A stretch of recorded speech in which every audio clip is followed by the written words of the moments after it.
Jesse Livermore's #1 rule was as sharp as a blade, and just as vital for survival: cut your losses fast always. He called hesitation the silent death of a trader.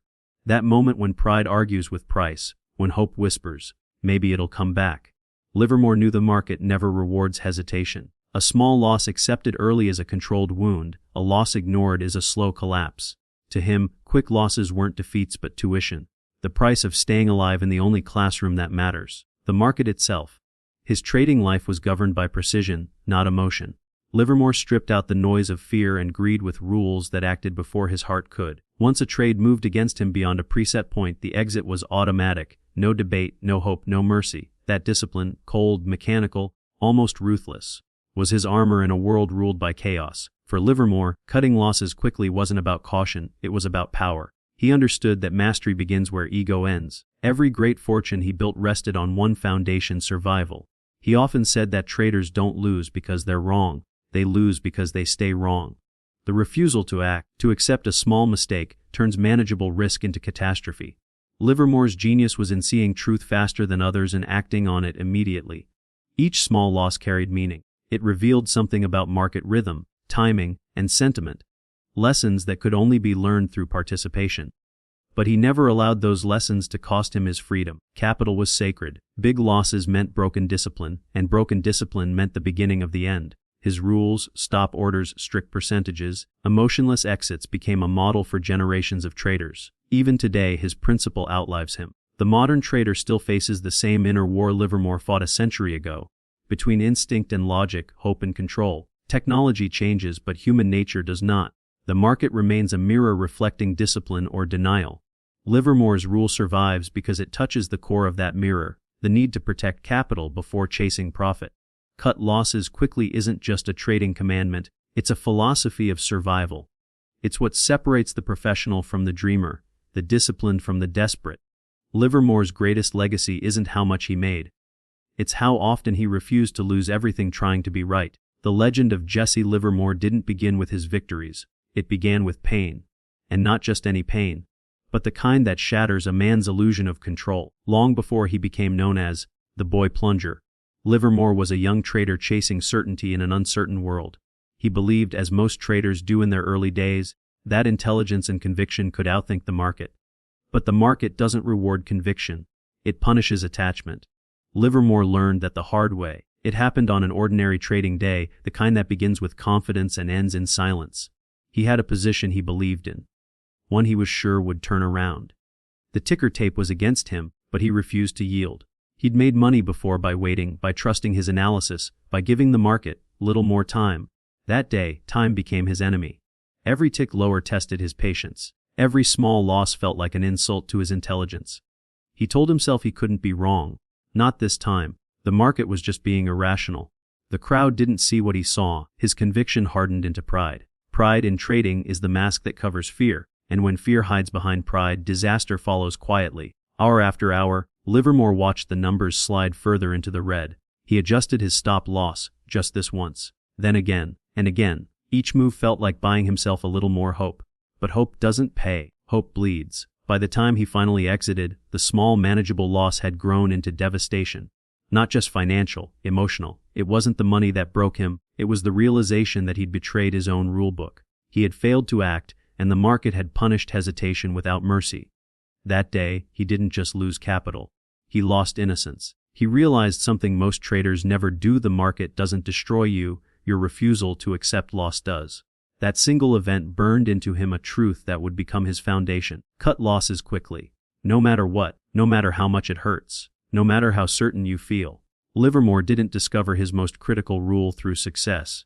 He discovered it through humiliation. He called it his most expensive lesson, not because of the dollars lost, but because of what it cost him emotionally: ego, pride, illusion.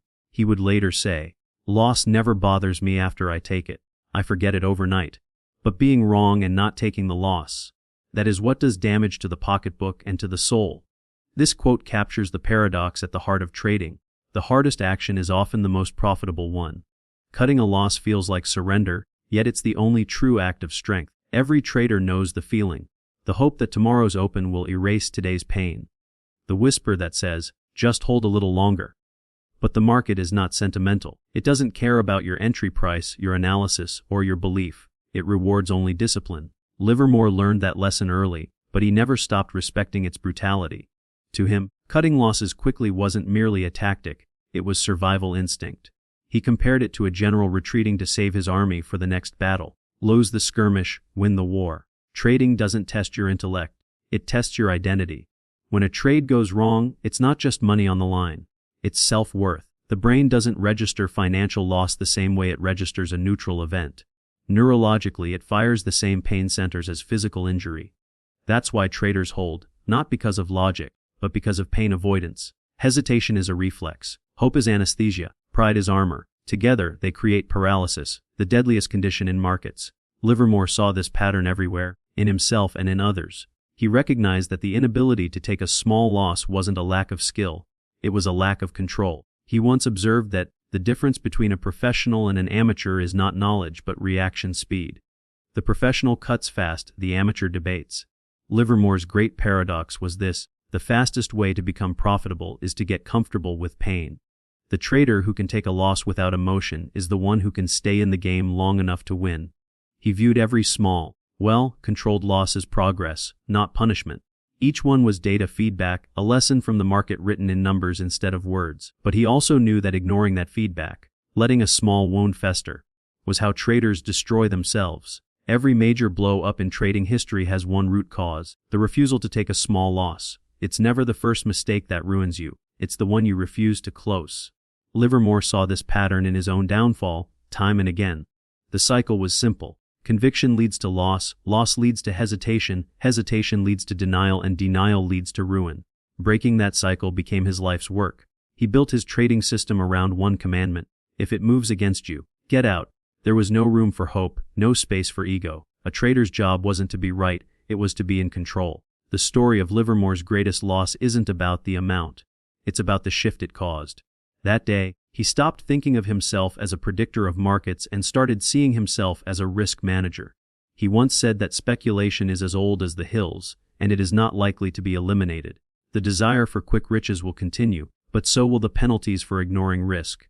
His realization was brutal in its simplicity: the only way to stay alive in markets is to make small, controlled mistakes fast, before they grow teeth. He began using stop-loss orders religiously, treating them not as limits but as shields. His discipline became mechanical. No matter how strong the conviction, every trade had an exit defined before entry.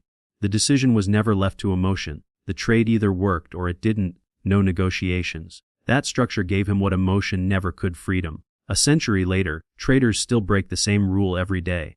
Hope feels easier than discipline. The ego would rather protect the illusion of being right than accept the truth of being wrong. Every chart, every account blown, every diary entry from a trader ends with the same confession: I knew I should have exited earlier. The market punishes hesitation with precision. It doesn't kill you instantly, it lets you destroy yourself slowly. That's why Livermore viewed the rule not just as a trading law, but as a moral one. A reminder that discipline is the only antidote to human weakness. The pain that built the rule became Livermore's legacy. His books, interviews, and trades all echoed the same warning. He didn't preach complexity. He preached clarity: cut losses quickly, never argue with the market, never add to a losing position. That simplicity hides a lifetime of suffering. Every word of that rule was written in blood, the kind spilled quietly, one bad trade at a time. Through that pain, he found mastery. His ability to detach, to act without hesitation, made him one of the most formidable traders of his era. He transformed personal loss into professional law. This rule, Livermore's most sacred, became the backbone of every modern risk system. It connects traders across generations, from the ticker tape days to algorithmic screens. The psychology remains unchanged: control the downside, and the upside takes care of itself. Livermore's wisdom transforms from principle into practice, a blueprint for survival in a world that rewards discipline over desire. Because in the end, all trading wisdom reduces to one timeless truth, the one Livermore paid dearly to learn: cut losses quickly. Always. Every trader has felt it, that quiet tightening in the chest as the market turns against you. A red candle stretches further than expected, your heart rate rises, and you begin whispering silent bargains to the screen. It'll bounce soon. It's just a pullback.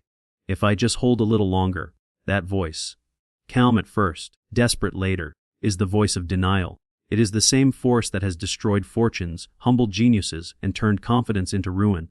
For Jesse Livermore, that voice nearly ended everything. He knew, through painful experience, that the market never takes pity on hope. The refusal to cut a loss isn't just a trading mistake. It's a psychological reflex deeply rooted in how the human brain processes pain and uncertainty.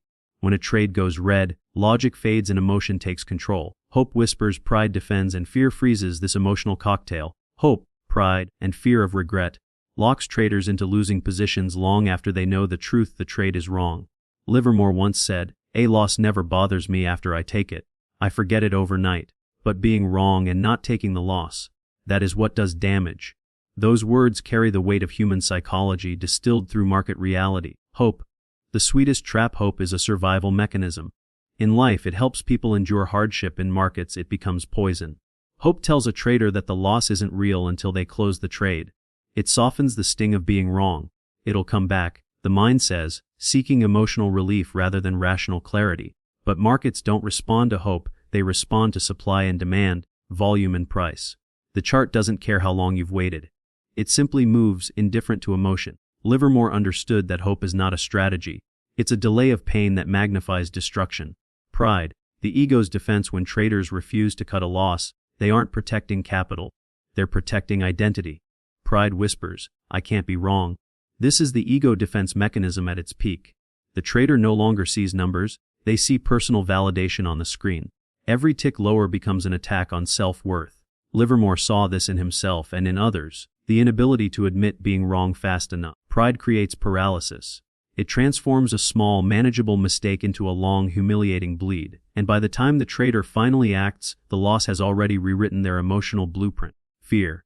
The chain that binds fear is the anchor that holds a trader hostage. It's not the fear of losing money that does the damage. It's the fear of regret, the fear of cutting a loss and watching the market rebound right after, the fear of looking foolish, of admitting defeat too early.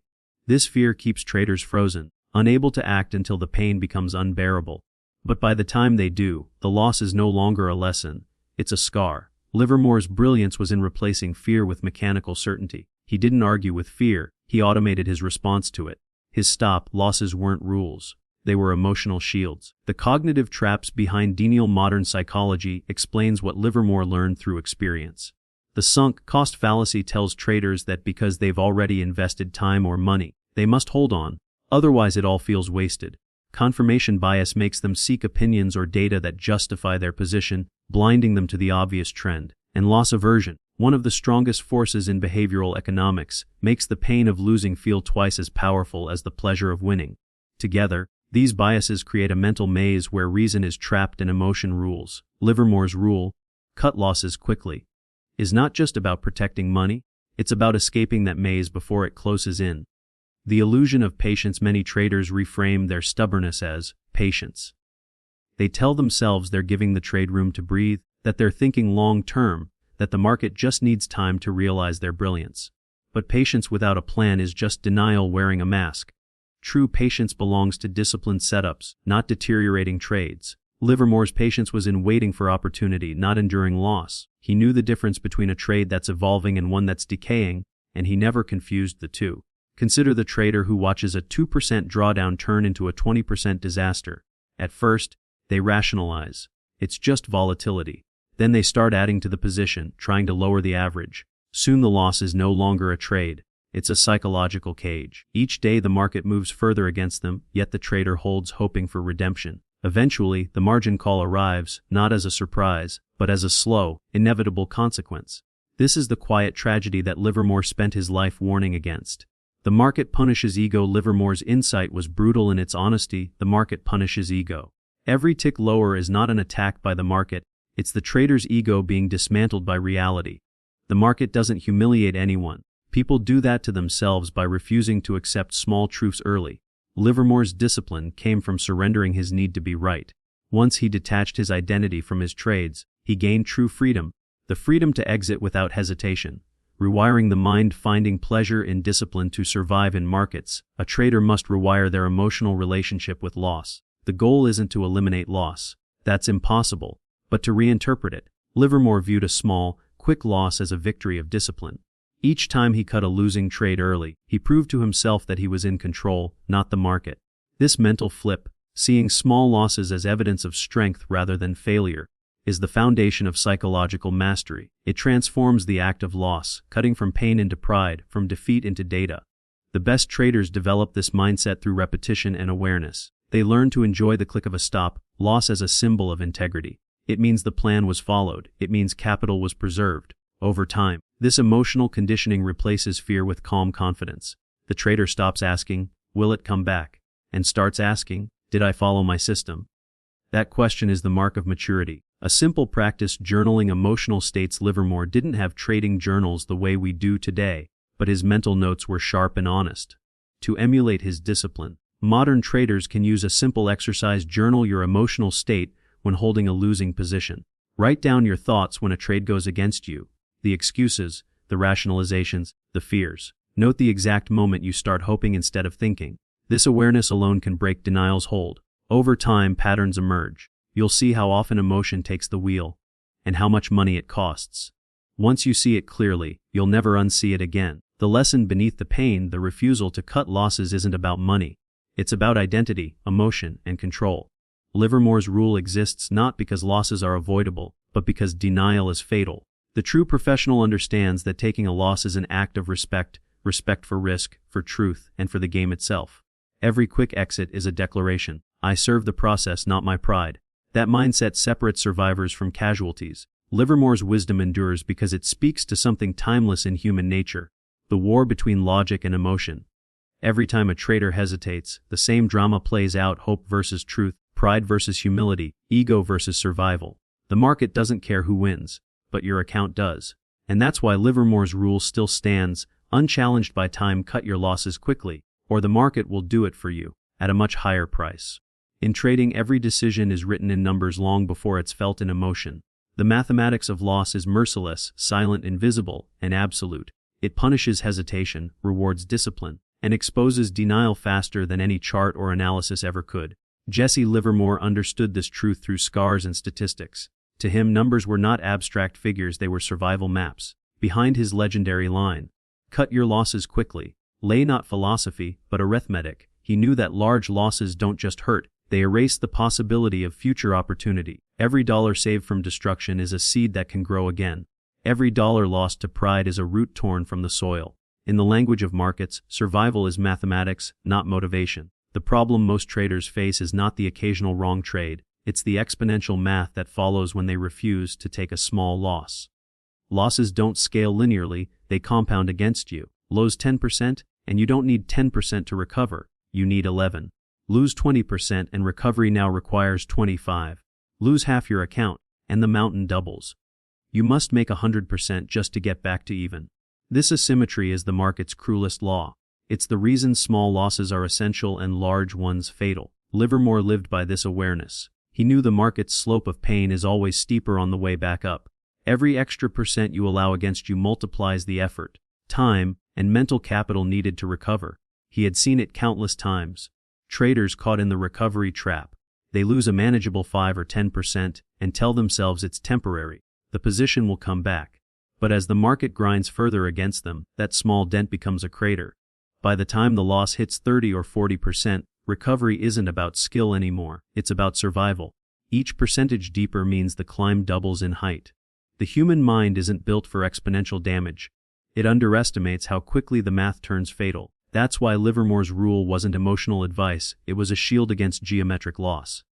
Mathematicians later gave this concept a name: the risk of ruin.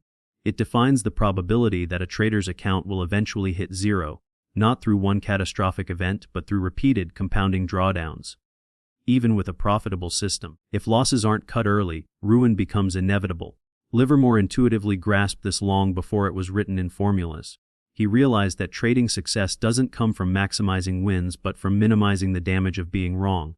A trader's first and constant goal, he said, must be to stay in the game. Without capital, there is no future trade. Without preservation, there is no participation. Livermore approached risk with surgical precision. He calculated not only potential reward but also the worst-case outcome, and he made sure that outcome could never destroy him. His stop losses were not superstitions, they were equations. Each position carried a fixed percentage of acceptable damage, a number small enough that a string of losses couldn't cripple the account. He understood that cutting losses wasn't weakness, it was power in mathematical form. If a 1% loss can be recovered with 1% profit, that's equilibrium. But once losses expand, equilibrium disappears. 10% becomes 11, 20 becomes 25, 50 becomes 100. Beyond that, survival becomes a dream, not a plan. Livermore's genius was that he refused to let mathematics turn against him. To him, the true enemy wasn't volatility or manipulation. It was compounding loss. The market doesn't need to crash to ruin you, it only needs you to hesitate. Every uncut loss multiplies itself through time. As capital shrinks, each subsequent loss represents a larger percentage of what's left. A trader who drops from 100,000 to 50,000 doesn't just lose money, they lose future efficiency. Now, every trade must work twice as hard to achieve the same result. Compounding, once your ally, becomes your executioner. Livermore saw this cycle destroy even talented traders. People who could read markets but couldn't read math. He often said that the big money is made in the big move, but only if you're still alive to catch it. That one sentence contains the heart of his logic. Survival comes before opportunity. The traders who last long enough to see the rare, massive trend are the ones who never let earlier losses take them out of the game. The market's best moves are unpredictable in timing. If you burn your capital in stubbornness, you'll never be standing when the right setup appears. Cutting a loss early is not retreat, it's repositioning for the next opportunity. Livermore believed that every trader should define a personal threshold, the maximum tolerable loss. Beyond that, all emotion ends and rules take over. Whether that line is 1%, 2, or 5, it must be absolute. Without that number, you are trading feelings, not probabilities. This was Livermore's great strength. He turned emotional uncertainty into mechanical certainty. He didn't negotiate with losses, he executed them. A small cut, fast and controlled, was proof of mastery. A large loss, slow and reluctant, was proof of ego. He chose mastery every time. The mathematics of large losses also connects directly to emotion. When a trader suffers a significant drawdown, it doesn't just deplete capital, it corrodes confidence. Each big loss leaves an invisible wound that changes behavior. Decisions become reactive. Judgment becomes distorted. Fear takes the place of logic. You start trading not to win, but to heal. The market becomes an emotional battleground rather than a probability game. Livermore understood this psychological decay. Big losses, he knew, don't just damage your account, they damage your ability to think clearly. And once clarity is gone, discipline soon follows. That's why he saw small losses as victories. Every quick exit was a declaration of control, proof that his system ruled him more than his fear did. He treated each stop as a receipt for discipline paid in small doses. To him, losing 1 or 2% wasn't failure, it was tuition. It was the cost of staying emotionally clean. Traders who avoid small losses end up paying 10 times more in mental exhaustion when those losses grow. The numbers on the screen are only half the damage, the rest is inside the mind. Large losses erode belief, create doubt, and turn rational systems into desperate improvisations. Livermore's defense-first mindset was mathematical realism disguised as philosophy. He didn't believe in constant winning. He believed in constant surviving. His arithmetic was brutal, but fair defense is offense in trading. Every dollar you save from loss compounds your longevity. Every trade you exit early extends your future. The market will always give another opportunity, but it never refunds a preventable drawdown. By cutting losses quickly, you preserve the only real edge that matters, the ability to play another day. He often framed it this way: a trader who loses small lives to fight again, a trader who loses big becomes history. The mathematics confirm it. A 1% loss needs a 1% recovery, nothing more. Manageable, calm, sustainable. A 10% loss needs 11. A 20% loss demands 25. But when you hit 50%, you must double your money just to get even. Imagine the psychological pressure of knowing that every mistake now needs perfection to repair it. That is not trading anymore. That is survival under emotional fire. Livermore avoided that fire by acting when the math was still friendly. He knew that trading isn't a game of brilliance, it's a game of endurance. The best traders aren't those who predict the future, they are those who survive the present. And survival, mathematically speaking, belongs to those who cut quickly and never let loss reach the compounding zone. The irony is powerful. The traders who lose small most often are the ones who win big over time. They stay liquid, calm, ready. They still have ammunition when the rare, powerful trend finally arrives. In the end, Livermore's mathematics were more than calculations. They were a code for living. Capital preservation was sacred. Emotional stability was non-negotiable. He saw the connection between the two. When your money is safe, your mind is clear. When your mind is clear, your decisions align with probability, not emotion. That balance, capital and clarity, is what he called professional equilibrium. Without it, even the best strategy collapses under pressure. The lesson hidden inside Livermore's rule is both simple and eternal. Small losses save lives. They save trading accounts, emotional energy, and years of recovery. They protect not just money, but mindset. Cutting losses quickly is not about pessimism or fear, it's about respecting the mathematics of survival. In markets where anything can happen, your only certainty is control over when to stop. Livermore mastered that control not by avoiding loss, but by defining it. So when traders debate whether to hold or cut, whether to give it time or let it breathe, they're not really arguing about markets. They're arguing about math. The math always wins. The compounding curve is indifferent to your patience. It rewards the quick and punishes the stubborn. Livermore's entire philosophy rests on this single truth. You cannot compound gains if you are compounding losses. The first protects you, the second destroys you. Defense, in trading, is not the opposite of offense. It is the foundation of it. By protecting capital, you protect the possibility of profit. By limiting loss, you multiply longevity. Livermore's arithmetic may be a century old, but the equation remains unchallenged. Survival multiplied by discipline equals opportunity. The trader who internalizes this truth is the trader who endures. Because in the end, the math never lies, and the market never forgives those who ignore it. In trading, the real war isn't on the screen, it's inside the mind. Prices move, charts change, markets swing. But the trader's emotions are what determine whether those movements lead to profit or destruction. Jesse Livermore understood this better than anyone. He knew that success wasn't about being right, it was about staying rational when you were wrong. His rule was simple yet profound. It was never my thinking that made the big money. It was always my sitting. But what most forget is the other half of that truth. He never sat on a loss.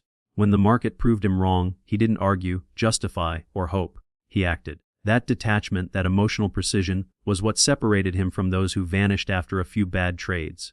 Being wrong is inevitable in trading. Staying wrong is a choice. The problem is not the loss itself, but the identity traders attach to it. The moment a trader equates a losing position with personal failure, objectivity dies. Ego replaces analysis. The chart becomes a mirror, and every tick against the trade feels like a personal insult. This is the invisible trap that destroys so many. They begin trading to protect their self-image instead of their capital. They hold losing positions because admitting defeat feels like admitting weakness. Livermore broke this pattern by redefining what it meant to be wrong. To him, being wrong wasn't a verdict, it was data. Each loss was feedback, a signal that his hypothesis no longer matched reality. He treated that realization not as shame, but as information. This mindset is what professionals cultivate, emotional detachment from outcomes. The market doesn't reward stubbornness, it rewards flexibility. The amateurs fight the tape, the pros flow with it. To Livermore, cutting a loss was an act of professionalism, not defeat. It was the trader's version of a surgeon stopping the bleeding before it spreads. The operation is precise, clean, unemotional. He never took offense at being wrong because he never took ownership of the market's behavior. His responsibility ended with execution. Once he acted on his plan, the rest was probability. That mental separation, between self and outcome, is what allows true composure in chaos. Every trader eventually faces the emotional hurricane of a loss. Your body reacts before your logic does. The heart rate spikes, the stomach tightens, adrenaline floods. It's not weakness, it's biology. Neuroscience calls it the amygdala hijack. Your brain's threat center taking control, interpreting financial loss as physical danger. The instinct is to fight or freeze. That's why traders double down, revenge trade, or stare at the screen paralyzed. The brain sees risk to identity, not money. Livermore trained himself to bypass that reaction. His method was discipline, but his secret weapon was emotional neutrality. When he felt the tension rise, he didn't fight it. He recognized it, accepted it, and acted within his rules. That quick recognition, that space between emotion and reaction, is where professional detachment lives. Livermore's strength was not immunity to emotion but mastery of it. He had rituals, systems, and habits that created emotional distance between himself and the market's noise. After a loss, he would often walk away, literally step out of his office, breathe, and detach from the screen. Once, when a position turned sharply against him within minutes of entering, he closed it without hesitation and left his desk. That decision, which might have looked impulsive to others, saved him from a massive loss as the market continued to collapse later that day. It wasn't luck, it was clarity. He refused to let hope or pride extend his suffering. In those few seconds of action, he demonstrated what emotional detachment really means: the ability to prioritize process over ego even when the pain of being wrong is fresh. His story teaches a profound truth. Detachment isn't coldness, it's control. It's the ability to care deeply about your craft while remaining indifferent to temporary outcomes. The professional trader doesn't seek emotional comfort in being right, he seeks emotional balance in following his system. That's why Livermore's sitting was an art form. He sat on winning positions letting profits grow, but he never sat on denial. His patience was selective, rooted in strength, not in fear. Most traders reverse this logic. They panic out of winners and hold losers, comforting themselves with false patience. Livermore's mastery was the opposite. He sat only when the market proved him right, and he moved the instant it proved him wrong. Detachment requires a mindset shift, from being a predictor to being a participant. You're not here to prove your intellect, you're here to execute probabilities. The market doesn't reward your need to be right, it rewards your ability to adapt. This is where ego becomes the greatest liability. Ego demands control over uncertainty, but markets are built on uncertainty. The moment you try to dominate randomness with emotion, you lose. Livermore removed ego from his equation by trusting his process more than his feelings. Every trade was just one in a series, statistically independent from the last. A loss today said nothing about his ability tomorrow. That mental separation protected him from spiraling after a bad trade. He didn't internalize losses, he processed them. For most traders, emotional detachment begins not with the market, but with self-awareness. It's learning to recognize when your reactions are driven by fear or pride. Livermore's discipline looked mechanical from the outside, but it was deeply psychological inside. He knew that each loss carries emotional residue, a lingering tension that clouds future judgment. Neuroscientists now confirm what he intuitively practiced: rapid closure. After a loss prevents that residue from embedding into memory. When you cut a loss quickly, your brain resolves the conflict faster, reducing stress hormones and restoring cognitive balance. It's not just financial hygiene, it's emotional self-preservation. The longer you sit in uncertainty, the deeper the stress imprints itself. Livermore's fast exits weren't just market tactics. They were psychological resets. After every significant loss, he would pause, not to mourn, but to reflect. He journaled his trades, reviewed the reasoning, identified what changed, and moved on. That act of reflection turned emotion into insight. By writing, he translated feeling into logic, turning pain into progress. Modern traders can replicate this process through simple rituals: stepping away from screens after losses, practicing short meditations to slow breathing, and journaling their emotional state. These are not cliches, they are tools for maintaining professional clarity. They anchor you back to reality when your mind wants to spiral into self-criticism or revenge. The most powerful form of detachment Livermore practiced was forgiveness, not of others, but of himself. He didn't dwell on mistakes because he knew obsession breeds paralysis. Each new day in the market was a clean slate, and only those who could emotionally reset survived long enough to succeed. He often said that one must be able to start fresh after each defeat. This capacity for renewal is what turns loss into learning instead of trauma. Emotional detachment isn't about caring less, it's about caring intelligently. It's the discipline to feel the pain of being wrong, learn from it, and still trade without fear tomorrow. To many, detachment sounds like suppression, as if you must become emotionless to trade well. But that's not what Livermore embodied. He didn't suppress emotion, he channeled it. He turned anxiety into awareness, disappointment into discipline. His calmness wasn't absence of feeling, it was mastery of feeling. True detachment doesn't mean ignoring the pain of a loss, it means acknowledging it without letting it steer your next move. The professional trader's mind is like a lens. Emotions may blur it temporarily, but discipline refocuses it. Over time, this practice becomes identity. You stop defining yourself by wins or losses. You stop needing to be right and start needing to be consistent. That's when trading transforms from emotional roulette into intellectual craftsmanship. Livermore's detachment made him an artist of probability. Each trade was a brushstroke, some bright, some dark, but all part of a larger picture that only discipline could complete. He wasn't chasing perfection, he was chasing composure. The money followed as a byproduct of mental balance. The irony is that the more detached you become from the outcome, the better your outcomes tend to be. When you no longer fear being wrong, you act faster, cleaner, and more rationally. Your exits are sharper, your entries calmer, and your patience deeper. The trader who accepts imperfection becomes the one most capable of achieving mastery. Livermore proved that emotional strength isn't loud. It's quiet precision in the middle of chaos. It's the calm voice that says, "Close it." when every nerve screams to hold. His legacy reminds us that emotional detachment is not a personality trait, it's a skill, one built through repetition, reflection, and resilience.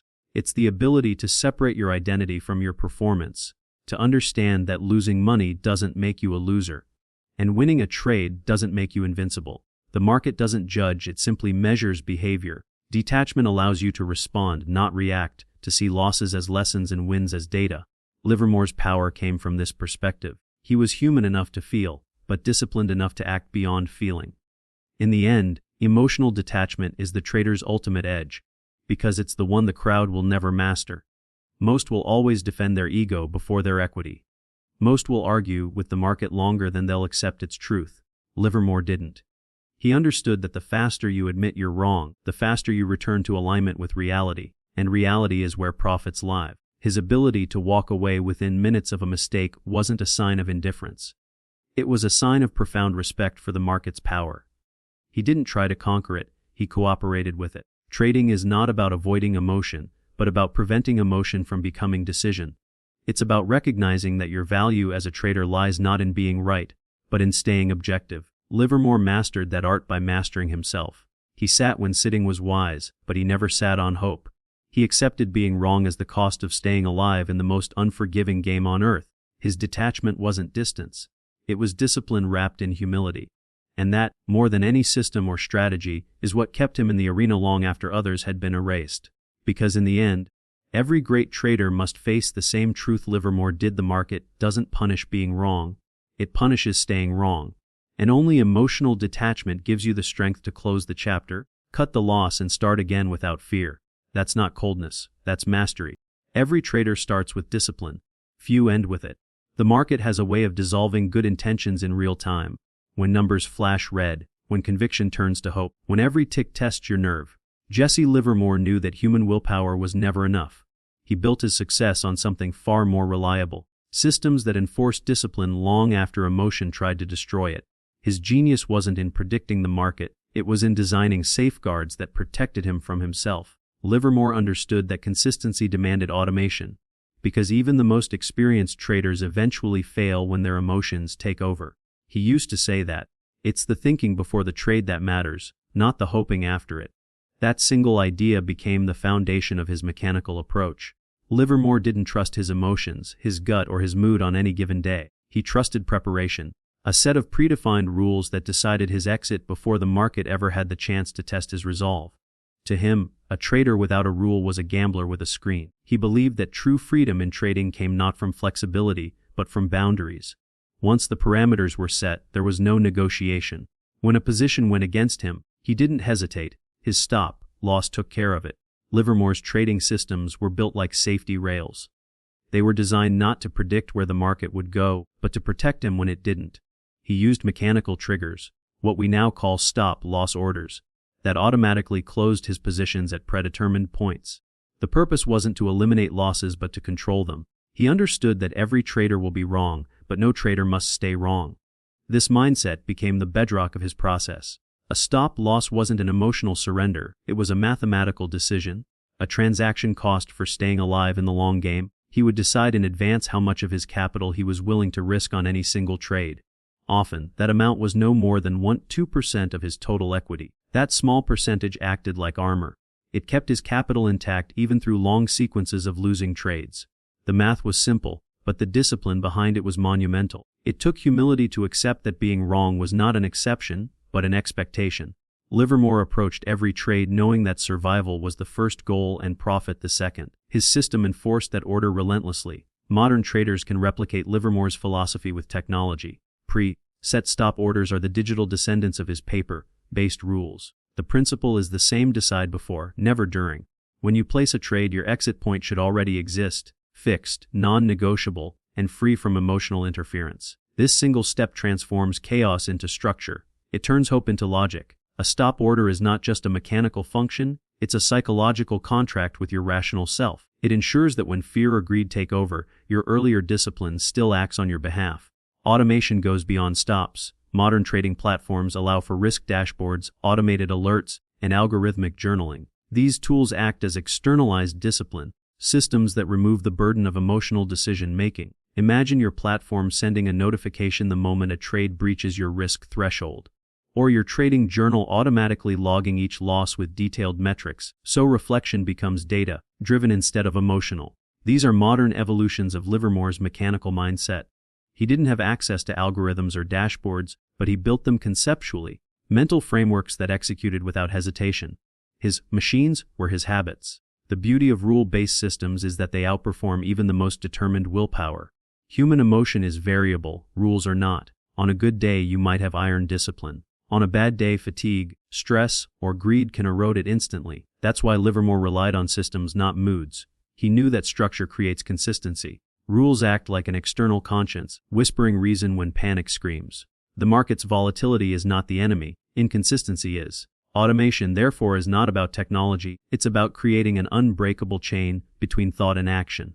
Building a personal, loss-cutting protocol begins with one principle: the exit must be planned before the entry. Every trade should begin with a maximum loss defined in both percentage and dollar terms. If you risk 1% of your capital per trade, that number becomes sacred. It defines the outer limit of your emotional and financial exposure. Once defined, you attach a hard stop at that level, not a mental one, not a "I'll watch it closely" promise, but a real, system-enforced stop. Mental stops fail because emotion overrules them. Mechanical stops succeed because they bypass emotion entirely. Next comes automation of awareness. Create automated alerts that notify you when your position approaches key thresholds. These alerts are like an early warning system. They remind you to prepare mentally before the rule executes. They prevent surprise, which is often what triggers panic. A calm trader reacts better than a startled one. Technology can assist here. Trading software can flash alerts, sound alarms, or even send messages to your phone. Each alert reinforces your discipline without demanding constant attention.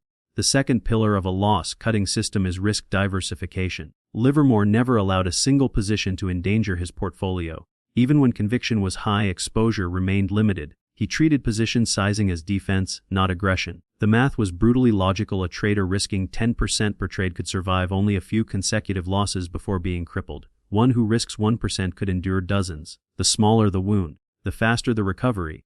That's how capital longevity is built, not through brilliance, but through protection. This is where maximum tolerable loss comes in, a concept Livermore practiced instinctively. Every trader must define the largest acceptable drawdown before pain becomes impairment. Once you breach that line, objectivity collapses. Your thinking changes, your confidence erodes, and your decision quality plummets. The system's job is to ensure you never reach that threshold. By defining it mathematically, you remove emotion from the conversation entirely. It's no longer, "Can I hold?" It becomes, "My rule says I'm done." That's the power of structure. It eliminates the gray areas where emotion thrives. Livermore's mechanical rules extended even to his trading routine. Before each trade, he performed what we now call a pre-trade audit, a checklist ensuring that every decision aligned with his criteria. Was the setup clear? Was the risk acceptable? Was the position size within limits? Were exit points defined? If any box remained unchecked, the trade was skipped, no matter how tempting the opportunity. This preemptive discipline protected him from spontaneous, emotion-driven mistakes. In modern terms, this is your checklist, your shield against impulsivity. A proper pre-trade audit acts as your emotional firewall. It slows you down just enough to re-engage your rational brain before committing capital. Every question you ask before a trade reduces the number of emotional decisions you'll face after it. Livermore's process was methodical. He planned the loss before he planned the profit. This reversal of priorities is what made him exceptional. Most traders imagine the upside. He planned for the downside. He didn't predict how much he could make. He calculated how much he could afford to lose and still be standing for the next opportunity. To convert this philosophy into a personal system, think in steps. Step 1: define your risk percentage per trade, usually between 1% and 2% of total equity. Step 2: calculate your stop-loss distance based on volatility, not emotion. Step 3: place that stop the moment you open the trade. Step 4: set an automated alert at 80% of your stop distance, so you know when danger approaches. Step 5: record the trade details in a journal immediately. Entry, stop, risk amount, reasoning. Step 6: review that journal weekly to spot emotional leaks. Times when you overrode your rules or delayed exits. Over time, these records reveal the truth about your discipline, not your strategy. Livermore's legacy lies in this intersection of psychology and structure. He knew that emotion could never be fully erased, but it could be contained by systems stronger than feeling. That's why he treated his rules like laws, not suggestions. When his rule said to exit, he obeyed instantly. That obedience wasn't weakness, it was strength in its purest form. The strength to surrender to a system you designed in your clearest state of mind. That's the paradox of discipline. It feels restrictive in the moment but liberating over time. Rules don't confine you, they free you from regret. Consider a trader who ignores structure. He risks 5% on a trade that feels certain. It moves against him slightly but he believes it'll turn. A small red candle becomes a series and soon he's down 15%. He refuses to sell, not because he believes in the setup but because he fears the pain of being wrong. By the time he exits, his account is down 25%. To recover, he now needs a 33% gain, a mathematical uphill climb. If his system had enforced a 2% stop, the wound would have been shallow. The difference between these two paths is not skill, it's systemization. Every consistent trader eventually realizes that rules are not for when you're calm, they're for when you're lost. Automation exists to save you from the version of yourself that panics, hopes, and rationalizes. Livermore built systems because he knew the human mind is inconsistent. The market doesn't destroy disciplined traders, it exposes undisciplined ones. Systems ensure that exposure never becomes execution. When you design your trading framework, make it airtight. Each trade should require no improvisation after entry. Define exits, risk size, and emotion management up front. Attach stop orders automatically. Use conditional orders that reverse or hedge positions if key levels break. Review your trades like a scientist reviewing experiments, with detachment, curiosity, and accuracy. Technology today can enforce every step Livermore had to rely on discipline for. There's no excuse to rely on memory or mood. Livermore's greatest innovation wasn't his market timing, it was his systemization of behavior. He turned discipline into automation long before computers existed. His mechanical methods were extensions of his mindset, evidence that he refused to trust the emotional impulses that ruin even the best traders. He didn't wait to feel disciplined. He built a process that forced him to act disciplined. That's what modern traders must replicate, not his trades, but his design. He understood that markets are unpredictable, but human emotion is perfectly predictable. It always fails without structure. The trader's mind, left unguarded, will always drift toward hope, fear, or pride. Systems are the anchor that keep it from drifting. Livermore's pre-planned exits, defined risk, and emotion-proof checklists formed an invisible architecture around his decision-making. That structure gave him clarity, and clarity is the rarest currency in trading. There's a kind of peace that comes from mechanical discipline. A quiet confidence that your rules are stronger than your feelings. It's not glamorous. It's not thrilling. But it's the difference between surviving the storm and drowning in it. Livermore lived through multiple market cycles, crashes, and booms, yet his process remained consistent because it wasn't built on prediction. It was built on protection. His philosophy can be condensed into one timeless equation: discipline/automation, freedom. The more rules you obey before the chaos begins, the freer you are within it. Livermore mastered this balance. His stops were his shields, his systems his soldiers, his rules his religion. And because of them, he lasted where others vanished. He didn't rely on his mood to save him, he relied on design. In the end, systems that enforce quick exits are not about efficiency. They're about survival. They're the difference between professional and emotional trading, between adaptation and destruction. Livermore's genius was not just in cutting losses, but in ensuring he never had to decide whether to cut them at all. His rules made the decision for him. That's not rigidity, that's wisdom. Because in trading, freedom doesn't come from having choices. It comes from having rules strong enough to remove them. In the 1920s, traders huddled around ticker tapes, waiting for prices to crawl across a strip of paper. In the 2020s, traders tap sleek apps that stream prices by the millisecond, 1 century apart. Yet one man's wisdom still rules both worlds. That man was Jesse Livermore, the legendary speculator who built, lost, and rebuilt fortunes through nothing but timing, discipline, and an unshakable understanding of human emotion. Today, we're diving into how Livermore's timeless insights still shape modern trading, and why his principles, forged in ticker tape chaos, are even more relevant in today's algorithmic age. Let's bridge 100 years of market evolution, from ticker tape to touchscreen. Back in Livermore's day, the ticker tape was the market's heartbeat. Each letter, each number typed out in slow mechanical rhythm carried opportunity and danger.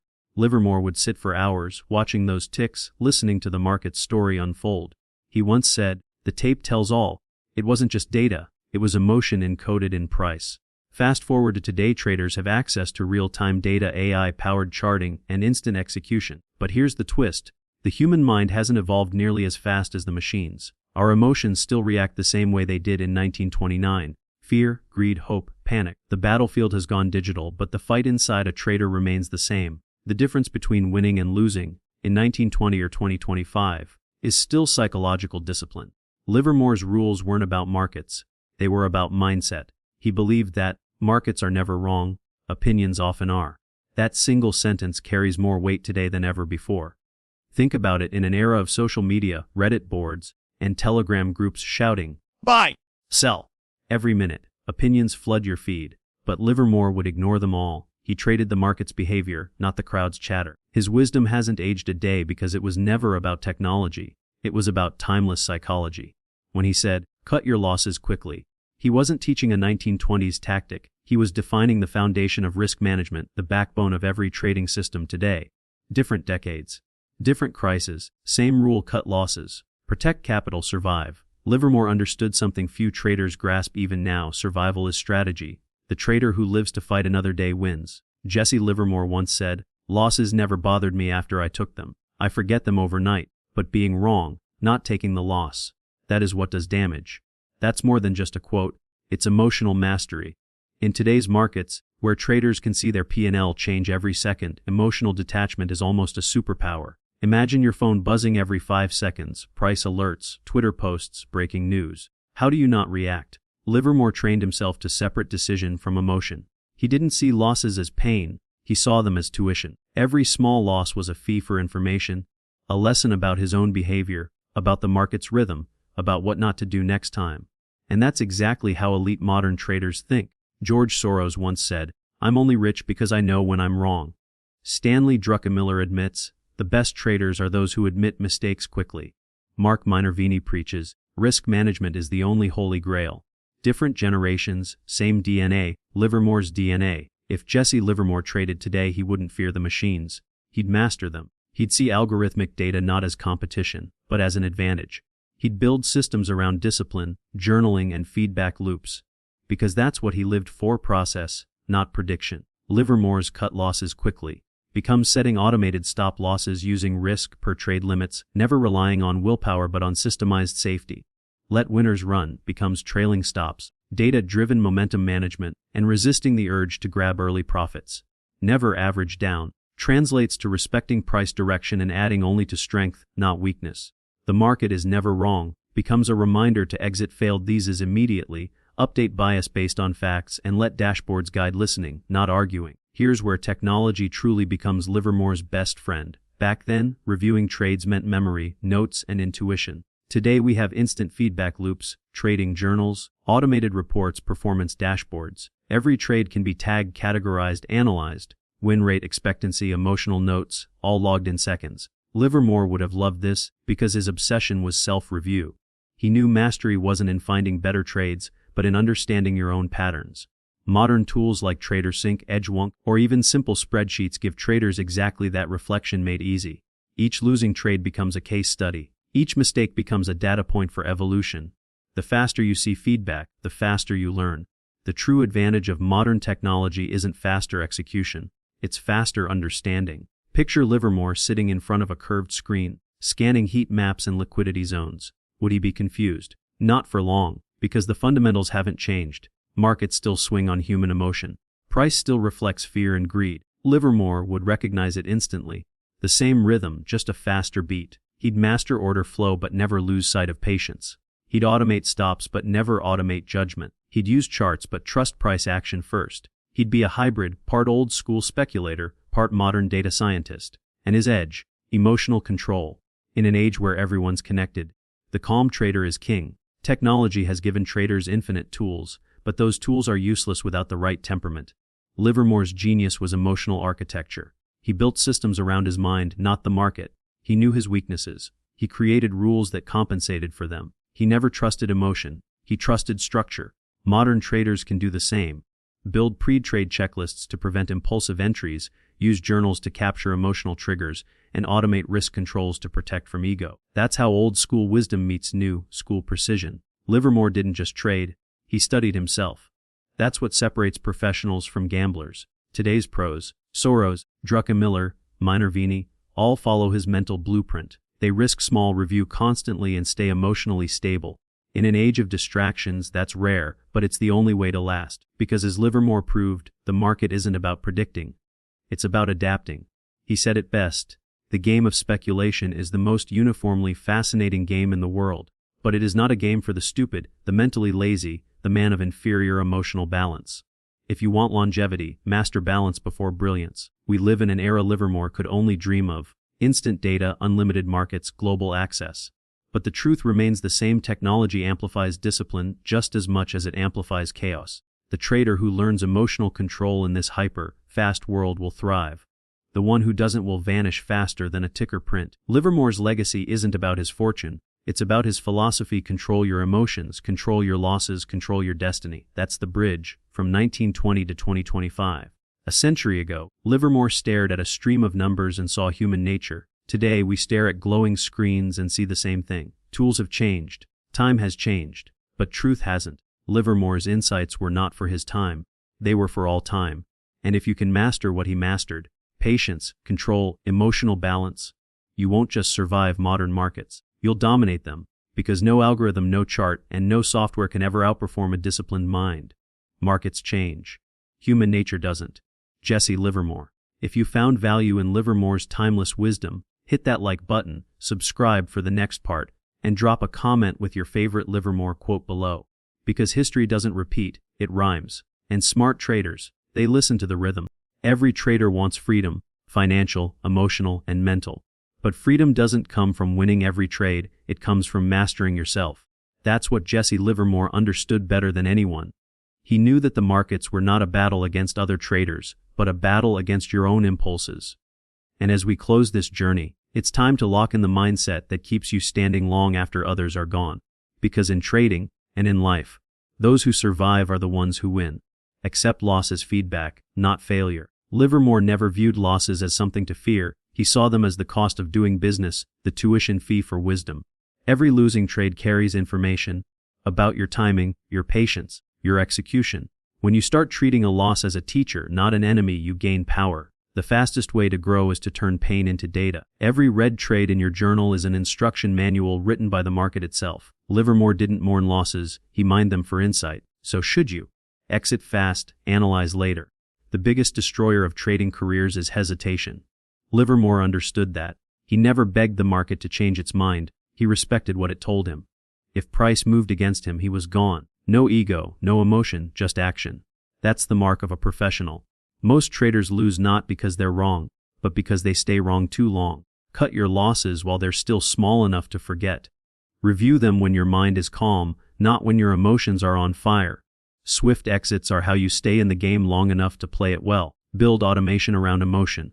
Livermore designed rigid trading rules because he knew his biggest weakness was himself. In the modern era, traders have the gift of technology: stop, losses alerts, auto-journaling, and AI analytics. Use them as emotional armor. Don't trust your mood to protect your capital, build systems that do it for you. The less room emotion has to influence your trades, the stronger you become. Livermore would have thrived in this digital age because he believed in structure over spontaneity. Every system you build around your weaknesses becomes another layer of protection between you and ruin. Now, your daily discipline checklist. Your ritual of consistency. Before every session, ask yourself 3 questions. What is my risk limit today? Am I emotionally neutral and focused? What would make me exit this trade without hesitation? Once you have your answers, write them down. Then, after the market closes, review your trades. Did you follow your plan? Did emotion interfere? Journal your answers. Over time, this habit transforms your trading from reactive to methodical. Discipline is not built overnight. It's built in the quiet, repetitive moments of accountability. Next, a visualization exercise. Something I call the calm exit. Close your eyes and picture this: you're in a losing trade. The chart is moving against you. Instead of panic, you breathe deeply. You click sell. You exit with confidence, not fear. The loss is small, controlled, clean. You feel relief, not regret. You whisper to yourself, that's discipline. You protected your capital, your energy, and your mindset. Do this visualization daily. The more your brain practices calm exits, the faster it will default to discipline when pressure hits.